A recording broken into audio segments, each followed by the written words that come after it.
세계관 제목이 슈퍼 엘리트들의 지배, 이 제목으로 이제 합니다. 우리가 이제 뭘 볼 때도 이제 두 관점을 봐야 돼요. 그러니까 미시적 관점으로 세세하게 하나하나 보는 거하고 거시적 관점. 그러니까 더 쉬운 말로 하면은 숲도 보고 그 숲에 또 나무가 어떤지도. 항상 세상을 두 종류로 봐야 돼요. 우리가 자칫 어느 한쪽으로만 볼 수가 있어요. 맨날 요 작은 거 하나하나 그것만 볼 수도 있고, 또 어떤 사람은 그냥 무조건 큰 것만, 겉으로 드러나는 것만 볼 수가 있어요. 근데 우리가 이제 그 두 가지를 잘 봐야 우리가 이 세상을 제대로 이해할 수 있습니다. 언제 슈퍼 엘리트들의 지배라고 했는데, 어떤 사람은 이런 얘기를 하면은 자꾸 음모론이라고 얘기하는데, 그리고 이제 부정선거에 대해서도 뜨거운 물로, 부정선거도 자꾸 좌파들이 그런 얘기 하잖아요. 난 지금도 그런 얘기하면 도대체가 이 부정선거를 자꾸 음모론이라고 한단 말이에요. 그러면은 이렇게 물어봐야 돼요. 그럼 당신이 음모론이 뭔지나 알고, 음모론이 뭐냐? 음모론의 개념이 뭐냐? 그걸 반드시 얘기해야 된다고요. 그러니까 무조건 부정선거 있다 그러면 음모론이라고. 입만 열면. 그러면 그 부정선거가 아니라는 증거 대부라 하면은 단 하나도 증거가 없고, 뭐냐면은, 요즘 같은 세상에 무슨 음모론, 부정선거가 어떻게 가능하냐고. 요즘 같은 세상이 이때 가능한 거란 말이에요. 완전히 아날로그 시대에는 부정선거를 대규모로 하기가 더 힘들어요, 더. 응? 그러니까, 음모론을 자꾸 얘기하면 이런 얘기를 해야 돼요. 음모론이라는 거는 대부분은 없는 사실을 꾸며대갖고, 이런 사건이나 사고를, 그걸 보통 음모라고 생각하는데, 그게 아니고, 음모론은 뭐냐면, 약간의 진실에다가, 어느 정도의 진실에다가, 거짓을 섞는 게 그게 음모론이에요, 그게 음모론이란 말이에요, 그게. 근데 사람들은 얘기만 하면은, 음모론이라고. 그러니까 그 사람들은 그 음모론이라고 하는 것은 말하기 좋으니까 그렇게 얘기하는 거고, 두 번째는, 그러면, 자기가 그 음모론이라는 걸 얘기했으면은, 그게 진짜 음모라는 걸 자기가 증명해야 되는 거예요. 그러니까 항상 문제를 먼저 제기한 사람이 그게 자기의 제기한 그 문제에 대한 증거를 대야 돼요. 순서가 먼저 그래, 순서. 그러니까 음모론이라 그러면은, 좋아. 그러면은, 그게 왜 음모론인지 그걸 한번 증거를 내놔보라 그래요. 먼저 그것부터 얘기해야 돼. 그러니까 부정선거에 음모론 내부는 내가 어딜 봐도 부정선거가 음모론이라는 증거를 댄 사람이 하나도 없어. 맨날, 요즘 같은 세상에 그럴 리 없다. 지금 엄격하게 관리가 되고 있다. 그리고 이제는 서서히 좌파들이 무슨 자세를 취하냐면, 부정선거가 좀 있으면 어떠냐. 그게, 오히려 우파가 집권해서 나라가 망하는 것보단, 친일파가 집권해서 나라가 망하는 것보다 낫지 않나. 이제는 이렇게 뻔뻔스럽게 나와, 이제는. 그러니까 자기네들도 부정선거를 음모론이라고 이제 말하기가 이제 벅차니까, 부정선거 좀 있으면 어떠냐. 이따위 얘기를 하는 거예요. 그리고 이 선관인가 뭔가 하는 이것들은 조금의 약간의 선거에 좀 오류가 있다. 있으면 안 되죠. 절대 있으면 안 되는 거예요. 그러니까 선관위가 그래서 있는 거 아니에요? 아니, 선관위가 왜 있어요? 선거 관리를 잘하라고 있는 거라고. 그런데 약간의 실수나 그런 게 말도 안 되는 말 같지 않은 얘기를 해야 되는 거예요. 그러니까 이 좌파들이 부정선거 음모론이라 얘기하면은, 음모론이라는 거는 어느 정도의 진실에다가 가짜를 섞는 게 그게 음모론이다. 그것도 이제 비율에 따라 달라요. 마치 꼭 음식을 만들 때 양념을 어느 정도로 섞느냐, 꼭 그거가 똑같은 거예요. 그리고 또, 그럼 네가 음모론이라고 했으면 음모론의 증거를 대봐. 대봐. 그럼 나도 인정할 테니까. 하나도 못 돼요. 오히려 부정선거 증거라는 것만 오히려 더 계속 지금 넘쳐나고 있어요. 형상 기억종이 같은 게 어디 있습니까? 종이를 이렇게 한번 하면은 이게 이 상태로 있는지 난 이런 건 종이 봤지. 이게 지가 알아서 펴져갖고 아주 뭐 접은 표시도 안 나고 나 이런 종이는 진짜 이거 발명하면 이건 노벨상 진짜 줘야 돼. 이거는 누가 됐든 줘야 됩니다. 근데 그런 사람이 없잖아요. 그러니까 나는 다른 걸 다 떠나서 형상 기억종이 자체가 이게 근데 그게 보니까 예전에 그 이승만 정권 때 부정선거 때 그 형상 기억종이라는 게 그때 보니까 그때도 그 용어가 나왔더라고요. 그러니까 이것들이 그걸 찾아내갖고 형상 기억종이라고 말 같지도 않아. 하여튼 좌파들은 입만 열면 거짓말이에요. 이것들은 뭐든지 다 거짓말로 시작해서 거짓말로 끝나가지고 항상 그리고 그때 또 말이 달라. 항상 자기네들 유리한 편으로 말한단 말이에요. 그래서 우리가 세상을 모든 걸 다 자꾸 음모론으로 볼 필요도 없지만 또 무조건 또 음모론이라고 자꾸 그렇게 몰아붙이면 안 돼요. 그러면 안 된다고. 왜? 지금 이 세상에서는 우리가 알 수 없는 일들이 얼마나 많이 일어나는데요. 그런 내용의 책들도 지금 많이 나와 있어요. 많이. 미국에는. 우리나라에도 그런 책들 예전보다 많이 나와 있다고. 오늘 내가 이제 얘기하려고 하는 게 뭐냐면 슈퍼 엘리트. 여기서 이제 슈퍼 엘리트라는 거 하는 것은 단순히 뭐 좀 돈이 많다, 뭐 일반적인 권력이다 그런 게 아니라 진짜 이 사람들은 이 부류들은 정말 이 세상을 자기네들이 마음만 먹으면 내일 아침에 이 주식시장도 한순간에 털 수 있고 그 다음에 뭐 석유라든가 이 무역이라든가 어떤 정치적 경제적 제도라든가 이런 것도 자기들이 마음만 먹으면은 얼마든지 합법을 가장해서 또 자기네들이 권력을 가지고 바꿀 수가 있는 그런 사람들을 말하는 거예요. 슈퍼 엘리트. 그러니까 슈퍼 엘리트는 진짜로 존재해요. 물론 이제 뭐 일루미나티냐 뭐 프리메이슨이냐 이제 이런 얘기 나가면 이제 이게 거기서부터 이제 음모론이라는 얘기가 이제 나와요. 그러니까 나는 그 얘기는 안 할 것 같아요. 내가 그 얘기는 안 하고 그거는 내 다른 관점에서 얘기할 문제고 내가 여기서 말하는 슈퍼 엘리트들은 진짜 이 세상의 정치나 경제, 그다음에 정당, 뭐 민주당, 공화당, 그다음에 기업, 문화, 의료, 그다음에 사상을 통제하고 인구, 그다음에 어떤 민족을 관리하는 것도 그렇고, 그다음에 어떤 기술, 그다음에 정보, 그다음에 화폐, 전쟁, 무기 이런 것들을 일괄적으로 자기네들이 어떤 목적을 가지고 얼마든지 이것을 자기들이 원하는 대로 조종할 수 있고 통제할 수 있고 만들 수도 있고 폐지할 수도 있고 새로운 반응을 나타내 보일 수도 있고 하는 그 정도의 힘을 가지고 있는 세력들을 슈퍼 엘리트라고 해요.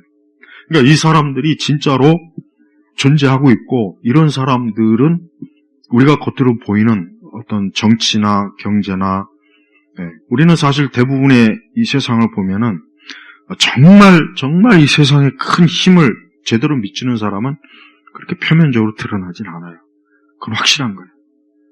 물론 표면적으로 드러나는 사람들 중에도 슈퍼 엘리트가 있기는 해요. 그러나 적어도 지금까지 보면은 그런 사람들은 여러분 우리가 연극을 보면은 연극의 무대가 있어요. 그러면은 거기 배우들이 나오죠. 근데 연극에서 가장 중요한 사람이 누군지 알아요?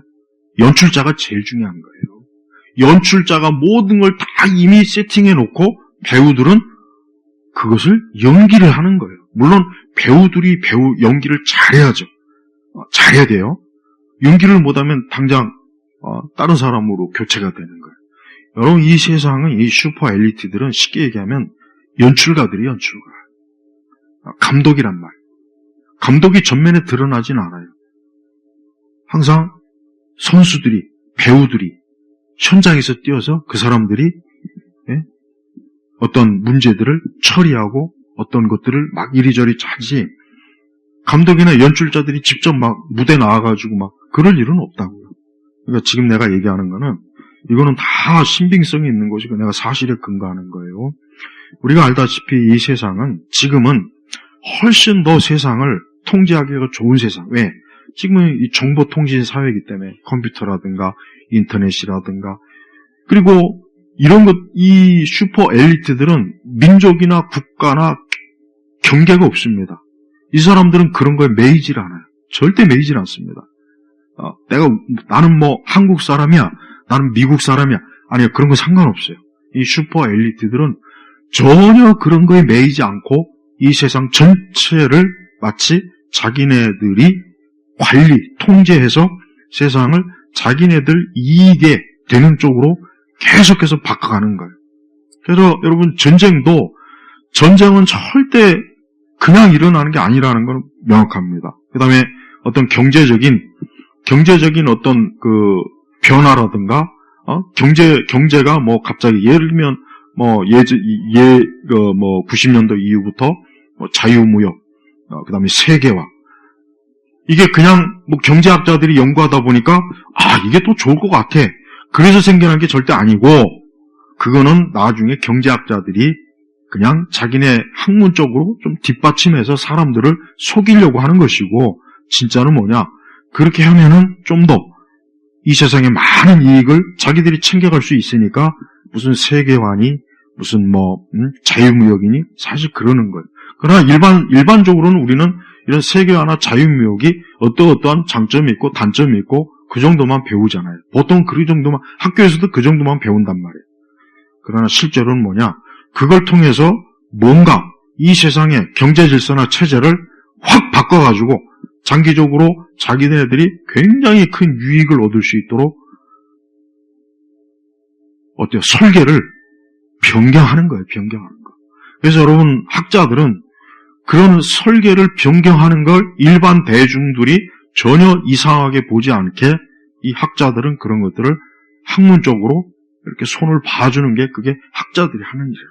그래서 진짜 실제로 그 뒤에서 앞으로 예를 들면 지난번 이건 내가 자주 얘기해서 아는 바겠지만 하얀신 사태도 가만히 생각해봐요. 그냥 어떻게 하다가 이렇게 퍼졌어. 어떻게 하다가 막 바이러스가 이렇게 됐어. 참 큰일 났네. 방역을 해야 되네. 하얀신을 맞아야 되네.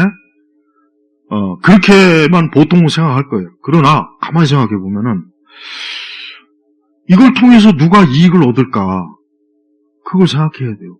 이걸 통해서 누가 이익을 얻고 누가 돈을 벌 것인가? 그러면은 그걸 통해서 가장 경제적, 물질적 뭔가를 많이, 그 다음에 어떤 권력을 뭔가 얻는 그 세력이 누구겠어요? 그 사람들이 그런 것들을 다 뒤에서 조장하는 거예요. 근데 이렇게 얘기하면 이제 거기서부터 이제 음모론이 나오죠. 거기서부터. 그게 말이 되냐고. 그런 사람들이 어딨냐고. 그러니까 그렇게 아는 사람 평생 그렇게 그냥 알고 바보처럼 살면 돼요. 그렇게 살면 되고 평생 그저 음모론이라 그냥 입에 달고 살아요. 그렇게 살아. 그게 바보예요. 그게 바보라. 지금의 세상뿐만 아니라 어느 시대든지 항상 그 시대는 그 시대를 자기가 주물럭주물럭거리고 싶어하는 그런 사람들이 꼭 있어요. 그런 세력이 있다고. 어느 시대든 다 있어요. 근데 그게 우리 시대도 있다는 거예요. 20세기 초에도 있고 또 19세기에도 있었고 18세기에도 있었어요. 네. 근데 이런 거를 자꾸 일루미나티니 이제 프리메이슨이 이런 쪽하고 자꾸 연결을 시켜버리면 그때부터 이제 대중들한테는 그냥 굉장히 호기심 많은 음모론적 이야기가 돼버리니까 가급적이면 그 얘기는 좀 빼면서 실제로는 뭐냐? 실제로는 이 경제체제라든가 정보통신이라든가 기업이라든가 이 다국적 기업이라든가 그다음에 금융을 다시 재편성한다든가 그다음에 우리나라도 IMF가 단순히 그냥 우리가 외환이 부족하거나 누가 하는 그런 차원으로 보지 말고 그 배후에 왜 이런 일들이 일어났으며 이런 일들을 통해서 누가 이익을 얻고 그리고 이런 일들을 통해서 국가와 세계 체제가 어떻게 변하는가 그걸 유심히 살펴보면은 그러면 그게 뭔가 목적이 있고 뜻이 있고 그로 인해서 바뀐 게 있단 말이에요. 바뀌는 게 있단 말이에요. 그러면 개개인의 사람들의 삶의 방식도 바뀌어버려요. 옛날에 말레이시아 총리가 그랬잖아요. 이 보이지 않는 세력들이 이 세상을 지금 막 주물럭주물럭 거려가지고 막 이런다고. 그 사람은 굉장히 용기 있어요. 공개적으로 그런 얘기를 한다는 게 쉬운 얘기는 아닌데 그런 얘기를 이제 언뜻 흘려버린 거예요. 그리고 웬만한 어느 정도 한 국가에서 어느 정도의 어떤 그 금융이라든가 정치적 권력이 있으면은 그 사람들은 암묵적으로 이러한 것들을 다 알게 돼 있어요. 알게 돼 있고 이러한 것에 자기가 순응하지 않으면은 자기가 자기 자리를 지킬 수도 없고 자칫하면은 자기의 목숨도 보존할 수 없고 그래서 이러한 일에 그냥 자기가 순응해서 자기도 이익을 보고 어느 정도의 이 권력이나 위치에 그러니까 이것도 어느 정도라는 것도 뭐 최상을 얘기하는 거예요. 최상. 그러니까 그런 정도의 위치에 있는 사람은 그런 사람들은 다 이런 슈퍼 엘리트들하고 어느 정도의 네트워크를 형성할 수밖에 없고 만약에 그걸 거부하면은 그 사람은 이제 모든 걸 한순간에 다 잃을 수가 있어요. 이런 일들은 정말 이 현대 역사 속에서도 많이 있단 말이에요.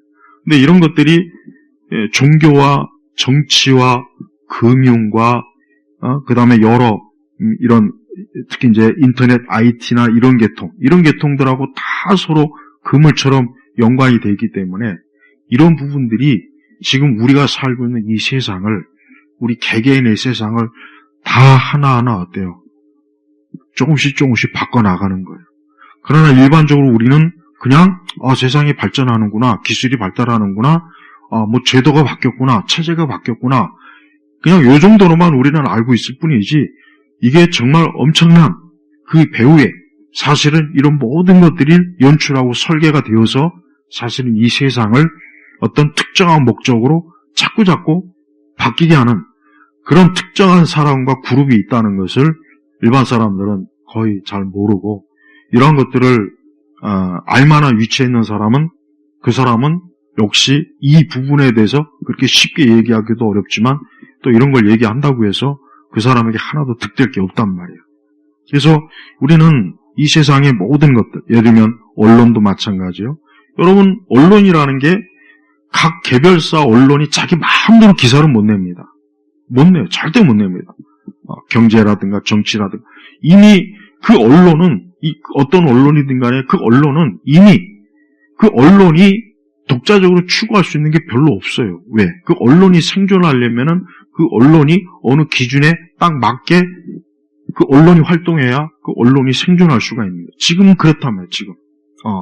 물론 뭐 보잘것없는 작은 이런 언론들은 뭐 굳이 뭐 상대할 필요 없겠지만 어느 나라든지 메이저 언론이 있잖아요. 방송, 텔레비전, 신문, 뭐 인터넷 그런 언론들은 그냥 독자적으로 형성하는 것이 아니라 그 언론을 지배하는 거대한 자본을 어느 특정 소수의 사람들이 어때요? 좌지우지해요. 여러분 전 세계에서 영향력 있는 그 대기업 임원이 보통 한 400명쯤 돼요. 근데 이 400명이 결국은 전 인구의 30억에서 40억의 사람들의 삶을 좌지우지합니다. 이 사람들. 하지만 그 400명의 사람 중에서도 다가 아니라 그 중에서도 또 초엘리트가 있어요. 그러니까 여기서 슈퍼 엘리트라는 것은 일반적인 엘리트. 이지용 같은 사람은 과연 어느 쪽으로 갈까요? 이지용 같은 사람은 슈퍼 엘리트에는 들어가질 않아요. 내가 알리는 바에면 이지용 그런 뭐 삼성이라는 세계적인 기업인 하기지만 그러나 그 사람이 슈퍼 엘리트 핵심에는 들어가질 않습니다. 정말 정점에 있는 이 사람들이 또 자기보다 좀 한 단계 엘리트, 또 그보다 또 한 단계 엘리트, 마치 피라미드 구조처럼 돼 있어서 이 세상에 다양한 방식으로 어때요? 세상을 자기들이 원하는 목표와 설정대로 이 세상을 재편하고 설계하는 일을 지금도 계속 하고 있어요. 보통 뭐 우리가 근데 그런 그 그룹들이 몇몇 그룹이 있습니다. 몇몇 미국에도 있고 유럽에도 있고 근데 아시아에는 그렇게 큰 그룹이 없어요. 아시아는 아직도 이 서구의 이 아시아의 엘리트들은 아직도 서구의 그냥 종속이 될 뿐이지 아시아 자체가 우리나라 아시아권에 있는 사람 자체가 막 주도적으로 하긴 힘들어요. 그러니까 어떻게 보면 저 중국도 사실 공산당이 한다고는 하지만 그러나 과연 공산당이 독자적으로 할 수 있을까요? 그렇진 않아. 왜 그러느냐? 중국이 개방할 때 누가 개방했습니까? 미국이 중국을 개방시켰단 말이에요. 물론 여러 가지 정치적 그 당시 소련과의 관계 이런 것들. 하지만 그거는 표면적인 그저 외교적인 내용일 뿐이고 실제로 중국을 저렇게 거대하게 키워서 앞으로 어떻게 할 것인지에 대한 그것까지 이미 벌써 30년, 40년 전에 다 수립이 돼 있다면은 한번 생각해 보세요. 그럼 앞으로 그런 것까지 다 이미 수립이 돼서 앞으로 어떻게 될 것이다. 이런 거 이제 다 이미 계산이 됐잖아요. 실제로 그래요. 그리고 나는 이제 우리나라도 마찬가지. 우리나라, 내가 아까 이제 미시적으로 생각하면은 우리가 이제 애국운동하고 이제 이 좌파 빨갱이들 몰아내야 되고 이건 미시적 관점이고 그러나 거시적 관점은 그래? 그럼 왜 갑자기 우리나라가 지금 이때에 계엄이 일어났고 왜 갑자기 지금 또 물론 박근혜 대통령 때도 그러긴 했지만은 왜 갑자기 또 대통령이 저렇게 구치소에 가 있고 또 뭐 탄핵이 되느냐 인용이 되느냐 그 다음에 또 그냥 흔히 얘기하는 좌우의 대립이 왜 이렇게 시끄러울까? 그 배후에는 분명히 뭔가 있다고 나는 생각해요. 이게 그냥 우리나라 안에서 자체로 일어난 독자적인 일이라기보단 또 다른 외부의 어떤 것과 연관이 돼가지고 이런 일들이 맞물려서 분명히 거기에서 뭔가 또 하나의 또 어떤 이익이라든가 또 바뀌어진 체제라든가 이런 것들을 통해 가지고 거기에서 결국은 큰 무언가를 얻는 그들이 크게 일을 벌린 것 중에 하나가 지금 우리나라 사태가 그게 나는 맞다고 생각해요. 그렇지 않다면 지금 이게 과연 이렇게까지 막 벌어지겠는가 하는 생각도 해요. 그리고 우리가 알다시피 아까 얘기했지만 겉으로 드러나는 사람들보다 그들을 배후에서 누가 저런 것들을 저 사람들을 영향을 줄까? 그것도 생각을 해봐야 돼요. 물론 우리가 연극이나 영화나 드라마를 보면은 거기에 몰입하잖아요. 그래서 막 그 배우들이 막 하고 막 주인공이 그건 우리의 생각이지. 연출가나 감독은 저거 더 내가 꾸민 거야. 내가 만든 그 시나리오에 다 맞춰놓은 거야. 연출가는 뒤에서 그냥 다리 꼬고 앉아서 편안하게 볼 거 아니에요. 그럼 막상 그걸 보는 사람이나 그 연기자들은 굉장히 진지하단 말이에요. 똑같아요. 나는 이렇게 물론 어쨌든 우리가 우파 성향이라 이런 건 내가 당연한 거예요. 그걸 내가 당장 코앞에 닥친 문제니까 그런 얘기는 하지만 그러나 이거를 더 한 발자국 뒤로 보면은 과연 이게 지금 우리 대한민국을 왜 하필 우리 대한민국을 이런 식으로 꼭 뒤흔들고 왜 대한민국을 이렇게 해서 앞으로 이 대한민국을 어떤 형태로 만들려고 하냐, 어떤 형태로 이것을 재편해서 누가 이득을 보겠냐, 또 누구에게 진짜 권력을 줘서 그 사람을 통해서 이 슈퍼 엘리트가 자기의 원하는 목표와 이익을 계속해서 얻어내는가. 이것도 꼭 생각을 해봐야 돼요. 네.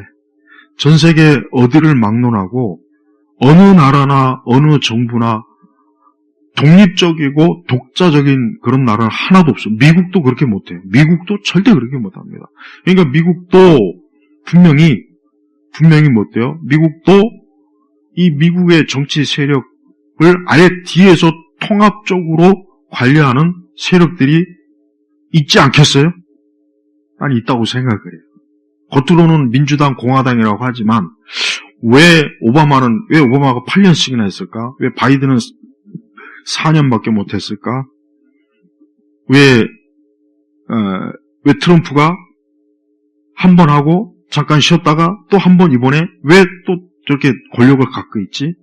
그러니까 그런 모든 것들을 가만히 뒤에서 보면은 저런 것들이 그냥 단순히 어떻게 하다 보니까 됐다기보단 그런 것들을 사전에 이미 여러 가지로 통합적으로 설계해서 하나하나 뭔가 플랜을 펼치는 이런 세력들이 있다는 거예요. 그래서 지금의 이 세상은 모든 영역을 전체적으로 관리해서 이 세상을 자기들이 이 세상을 원하는 세상으로 뭔가 해보겠다, 굴러가게 했다는 그런 생각과 계획을 가진 사람들이 있다는 거예요. 물론 이런 말들이 오래전부터 있었죠. 그게 유대인이다, 그게 로마 카톨릭이다, 이게 아까 얘기했죠. 뭐 프리메이슨이다, 뭐다. 이제 막 그런 식으로 얘기가 퍼져요. 근데 난 오히려 그게 사람들로 하여금 사람들이 그런 내용을 그저 음모론적 관심사로 돌리게 하는 난 그 방식이라는 생각이 들어요. 그래서 사람들은 음모론을 재미있어 하지만 그걸 굉장히 중요하고 진짜 그것을 중요하게 여기서 그것을 취급하는 사람은 거의 없거든요. 또 그렇게 취급하면 대부분은 그런 사람을 정신병자, 음모론자, 저 사람은 좀 엉뚱해, 그렇게 취급한단 말이에요. 그러니까 오히려 그런 것들이 오히려 어때요? 많은 사람들의 관심을 못 갖게 하거나 또 웃음거리를 만들거나 또 음모론자로서 뭐 좀 특이한 사람이야 이런 식으로 비치게 해서 진짜 사람들이 이런 문제들을 더 깊이 캐지 못하게, 이런 데 더 깊이 관심 갖지 못하게 그렇게 하려고 하는 하나의 연막이라는 생각이 드는 거예요. 실제로 이 세상에 그 많은 엄청난 기업들, 그 다음에 엄청난 돈, 그 다음에 군대, 그 다음에 또 어떤 자본, 이런 금융, 이런 것들을 그냥 가만히 보고 그걸 그냥 내버려 두는 게 과연 인간 본성에 맞을까요? 아니죠.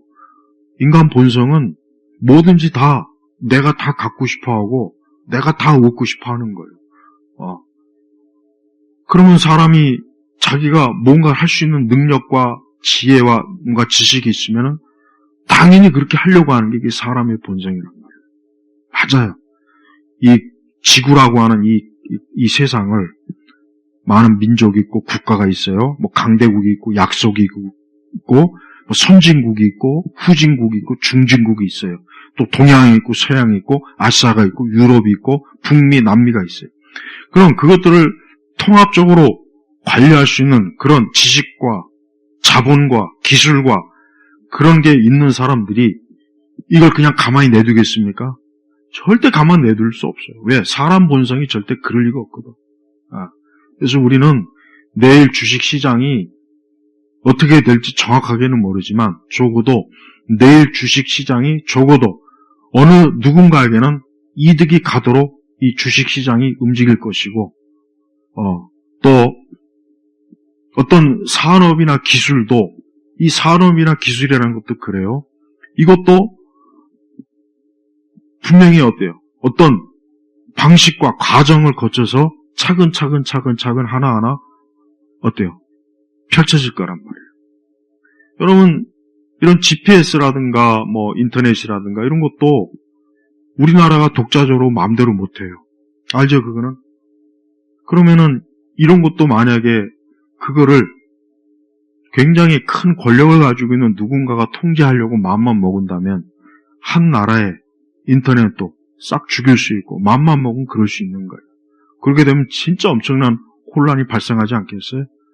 그러니까 왜 그런 거는 정상적으로 생각하면서 이 세상을 슈퍼 엘리트들이 여러 분야에서 그들이 종합적으로 관리하고 통제한다는 것, 왜 그거는 자꾸 음모론으로 얘기하냐 이거예요. 그렇지 않단 말이에요. 그래서 우리가 물론 이 부분에 대해서 이제 차근차근 좀 제가 앞으로 좀 얘기를 하고 싶은데, 확실히 사람들의 생각도 확실히 어때요? 뭔가 통제가 되고 있어요. 우리가 보통 내 생각은 내가 주체적으로 하는 것 같다라고 하지만 그러나 그렇지 않죠. 왜? 어떤 유행하는 문화는 왜 그 문화가 왜 유행을 하겠어요? 뭔가 사람들에게 영향을 주려고 한 게 아니겠어요? 어떤 영화나 드라마나 어떤 소설이나 어떤 문학이나 예술이 만약에 유행한다고 쳐요. 그럼 그걸 통해서 사람들이 뭔가 생각이 바뀌고 뭔가 철학이 바뀌고 이념이 바뀌고 그걸 통해서 또 여러 부분에 영향을 주고받지 않겠냐 이거예요. 그럼 그게 그냥 자연 발생적으로 일어났겠냐 이거예요. 그게 과연 내가 여기서 이제 강조했죠. 세상의 어떤 모든 일들이 자연 발생적으로 일어날 말이니까 일어났느냐 아니면은 누군가가 의도적으로 어떤 목표를 가지고 이런 것들을 해서 이 세상과 대중들을 조종하려고 했느냐. 어느 쪽이 맞다고 생각해요? 나는 조종한다고 생각하는 게 나는 맞다고 생각하는 거예요. 종교도 그래요. 종교도 왜? 이 종교라고 하는 게 지금 우리 시대의 종교는 과거하고는 많이 틀려요. 과거는 종교 그 자체에 굉장히 사람들이 굉장히 말 그대로 정말 절대적으로 이 종교의 중요성을 여기지만 지금은 종교라고 하는 것은 그냥 하나의 우리가 삶을 살아가는데 그냥 위로 차원의 그 정도밖에 사람들이 여기지 않게끔 지금 이 종교에 대하는 방식이 많이 바뀌었어요. 우리 개신교도 그렇잖아요. 왜 그러냐? 사람들로 하여금 종교에 너무 깊이 빠지게 놔두면은 어때요? 그 사람들이 인생에 진지하게 생각하니까 그렇게 되면은 이 땅에 있는 많은 어떤 자본이라든가 모든 이런 것들을 사람들이 멀리할 수 있거든요. 그러면 이제 사람들이 마음대로 조정이 안 되잖아요. 여러분 중국에 파륜궁이라는 게 있어요. 파륜궁. 근데 그게 중국 공산당이 엄청나게 파륜궁을 막 정말 가만 놔두질 않아요. 그래서 막 파륜궁 하는 사람들 잡아다가 막 생체 실험도 하고 장기도 꺼내고 막 그런단 말이에요. 근데 파륜궁이 별거 아니에요. 그냥 심심수양하는 하나의 그저 프로그램이거든. 그런데 그게 중국에서 유행하다 보니까 무슨 일이 발생했냐면 중국 공산당원이 파륜궁을 하니까 이 사람이 갑자기 공산주의나 공산당의 이런 거에 대해서 회의감을 느끼고 굉장히 인생을 막 진지하게 그래서 이 파륜궁 자체가 그냥 심신수양을 통해서 안정을 취하고 정신적 이게 목적이거든 이게. 근데 그게 처음에는 별거 아닌 줄 알았는데 사람들이 거기에 빠지다 보니까 뭔가 인생에 대해서 인간적인 또 사랑, 우애, 사람 간의 평화 이런 게 막 녹아드는 거예요.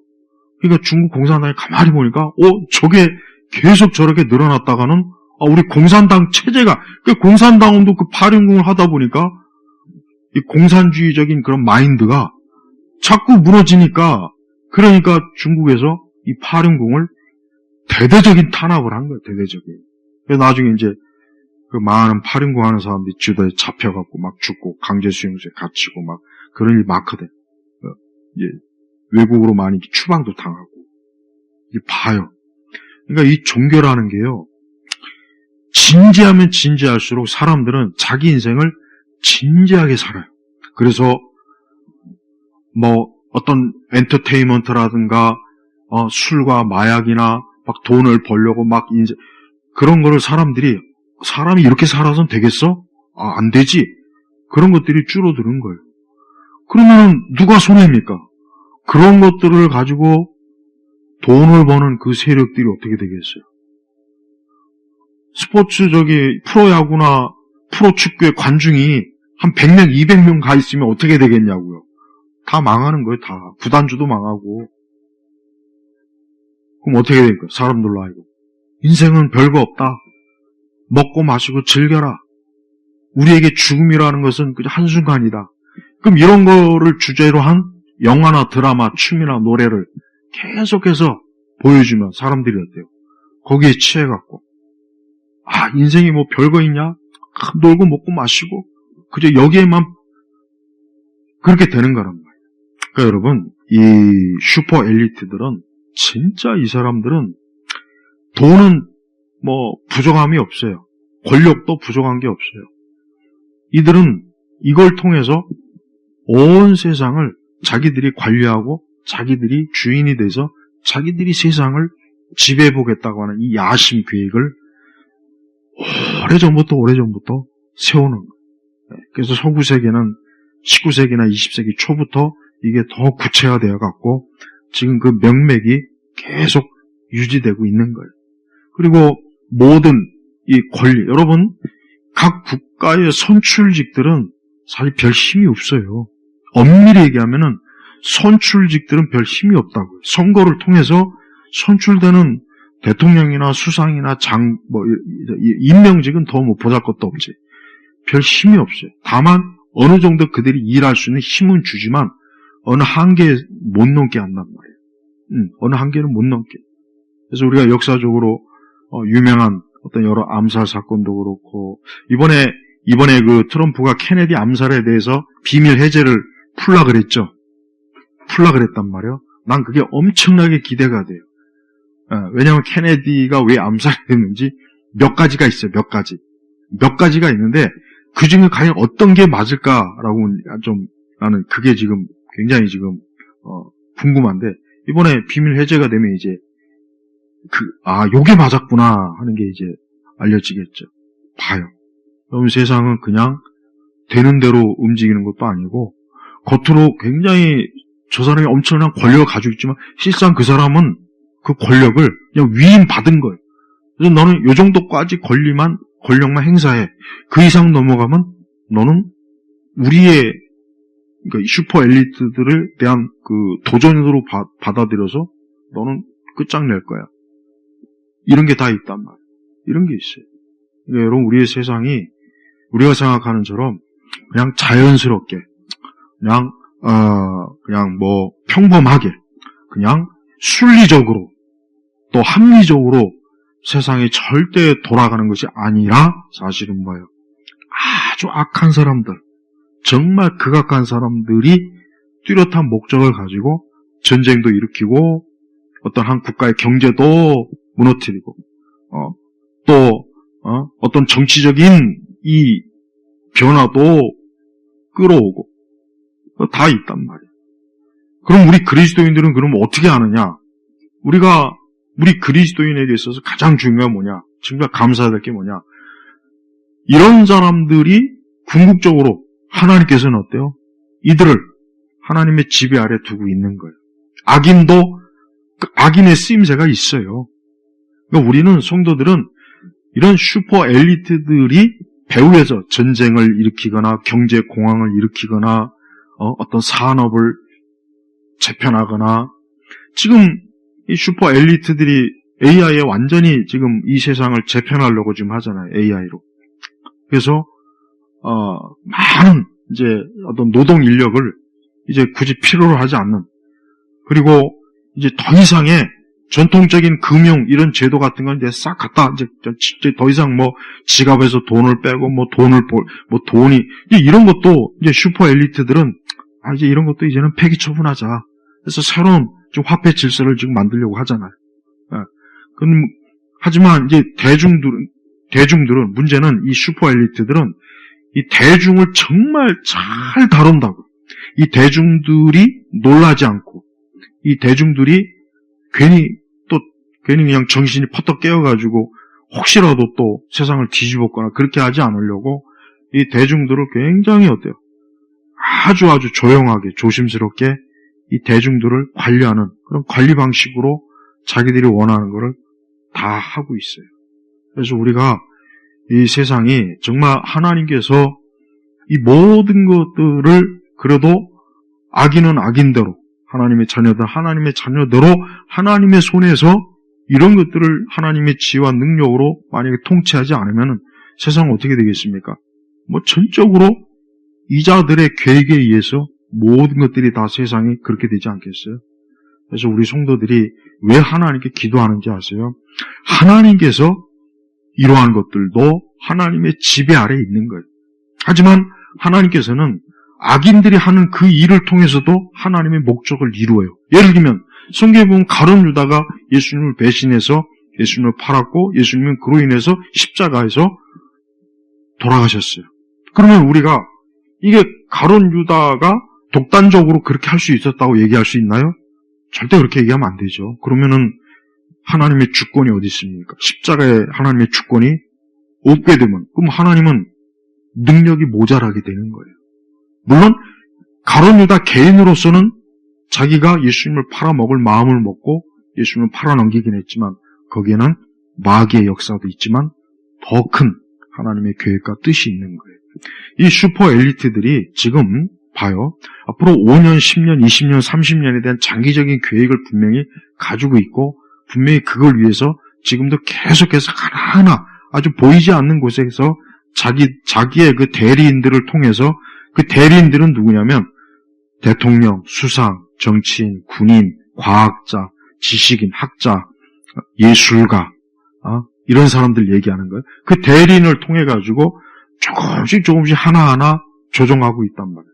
그러나 결국은 자기들이 원하는 어느 정도가 이루어지겠지만 하나님은 그 모든 것 위에서 그 모든 것들을 더 하나님이 통치하시니까 우리가 이런 것들을 다 모른다고 해도 우리 성도들이 하나님께서 세상을 복되게 악인의 권세를 무너뜨려 주시고 하나님께서 우리 믿는 자들을 보호해 주시고 이 땅이 하나님의 통치권에 의해서 굴복되게 해달라고 부지런히 기도할 필요는 있는 거예요. 그렇죠? 그러면서도 하나님은 우리도 이해할 수 없지만 악인들이 어느 정도 활동할 수 있도록 하나님은 섭리적으로 허용하셔서 저들이 어떤 악한 일을 계획하고 도모했을 때 그 일을 실제로 일어나게 하나님이 허용하시는 것도 우리가 좀 알고 있어야 돼. 그래야 왜 이렇지? 하나님이 살아계신데 왜 이런 일이 일어나지? 그런 의문을 가질 일이 안 생기는 거예요. 내가 좀 더 구체적으로 이제 정리해서 이제 좀 하겠지만서도 어떻게 보면 우리 한 사람 한 사람은 진짜 보잘것없고 미약해요. 그런데 어떤 사람은 그 한 사람이 맘만 먹으면은 수십억의 사람을 한순간에 죽일 수도 있고 또 맘만 먹으면은 어떤 실험실에 있는 엄청난 바이러스를 풀어서 한순간에 이 세상 전체를 또 지난번보다 더 심하게 만들 수도 있어요. 있다고요. 이 슈퍼 엘리트들은 그럴 만한 능력과 그럴 만한 기술과 자본이 다 있어요.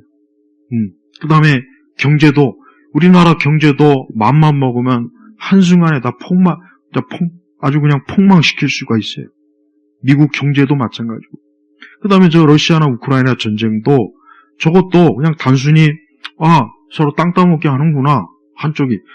그것보다 훨씬 더 깊은 차원의 앞으로 저 전쟁을 통해서 또 누가 많은 이익을 얻고 또 전쟁을 통해서 누가 또 많은 권력을 얻고 저 전쟁을 통해서 또 누가 주도권을 갖고 하는 뭔가가 다 있기 때문에 저런 전쟁도 일어나는 거지. 그냥 어떻게 하다 보니까 전쟁이 일어났겠지. 그러지 않다는 거예요. 내가 좀 더 다음에는 이 부분을 하나하나 구체적으로 예를 들으면서 내가 얘기할 텐데 오늘의 이제 결론은 뭐냐? 이 사람들은, 이런 슈퍼 엘리트들은 한 가지 이 사람들은 굉장히 그 마음의 중심이 하나님을 대항하는 그런 마음이 굉장히 강하고 또 대부분 이런 사람들은 우리가 생각한 것 이상으로 엄청난 이런 오켈트나 이런 우상숭배에 깊이 물드는 사람이에요. 그래서 정말 악마 숭배라는 걸 어떤 사람은 잘 이해를 못하는데 실제로 그런 일도 하는 사람들이라는 걸 우리가 꼭 알아야 돼요. 그러니까 내가 초반에 얘기했잖아요. 많은 것들이 설마 그러겠어? 그건 다 음모겠지. 그런 생각을 많은 사람들이 하잖아요. 그러니까 얼마나 효과적으로 이들은 어때요? 자기들이 하는 일을 잘 가리고 연막을 친 거예요. 하지만 사람의 눈은 그렇게 속일 수 있어도 하나님의 눈은 절대로 속일 수 없습니다. 그러니까 오늘 성도들은, 우리 그리스도인들은 이 세상에서 일어나는 많은 일들이 악인이 계획하고 악인이 목표로 해서 일어나는 일도 많이 있다는 것. 또 하나님은 그런 악인의 계획을 하나님의 섭리 가운데 허용하세요. 그러나 하나님이 궁극적으로 하나님은 어때요? 그 모든 악인들을 무너뜨려요. 우리가 계시록 끝부분을 가보면 여러분 무슨 생각이 들어요? 세상이 이 지경이 될 동안 하나님 뭐 하셨는가? 아니죠. 그게 아니라 하나님께서 그 모든 걸 다 하시는 거예요. 적그리스도가 나올 수 있는 정치 환경, 문화, 경제 환경을 왜 하나님께서 그걸 가만히 내버려 뒀을까? 하나님께서 그 자를 결국 멸망시키려고 한 거예요. 그리스도께서 결국 오게 하셔서 이 땅을 심판하게 하려는 거예요. 그러니까 그런 모든 과정을 지금 누가 하고 있느냐? 이 슈퍼 엘리트들이 하는 거예요. 그러니까 적그리스도가 나올 수 있는 모든 상황과 환경을 지금 하나하나 역사 속에서 다 조성했고 지금도 조성하고 있어요. 그러니까 우리 믿는 사람들이 이 세상과 이 모든 현상들을 볼 때 겉으로 보이는 것만 보지 말고 그 이면, 그 내면에 그 안에는 대체 무엇이 도사리고 있을까? 어떤 흑암의 세력들이 지금 저 안에서 꿈틀꿈틀거리면서 이 세상을 하나님에게서 자기들이 지배하려고 할까 하는 그런 것도 생각을 해가면서 이제 우리가 살아야 돼요. 네. 근데 우리나라가 지금 이런 상황이 된 것도 내가 분명히 얘기하지만 단순히 우리나라 자체 안에서 정치적인 문제 꼭 그것만 있는 게 아니라는 걸 꼭 아셔야 돼요. 이거는 분명히 보이지 않는 어떤 외부의 그런 세력과도 다 연관이 돼 있고, 물론 뭐 중국이다 뭐다. 아니, 그걸 뛰어넘어서 내가 얘기하는 거예요. 그걸 뛰어넘어서, 그보다 더, 슈퍼 엘리트들이 뭔가 목적을 가지고 하고 있다는 걸 꼭 알아야 돼요. 자, 마치겠습니다. 하나님 아버지, 감사합니다. 오늘 특별히 이 세상에 하나님을 대적하는 이 악한 권력자, 권세자들이 지금도 수십억의 사람들의 눈과 귀와 마음을 가리고 음흉한 계획과 뜻을 이루려고 열심히 저들이 하겠지만, 그러나 그들조차도 하나님의 통치 아래 있는 것을 우리가 믿고 말씀을 통해서 압니다.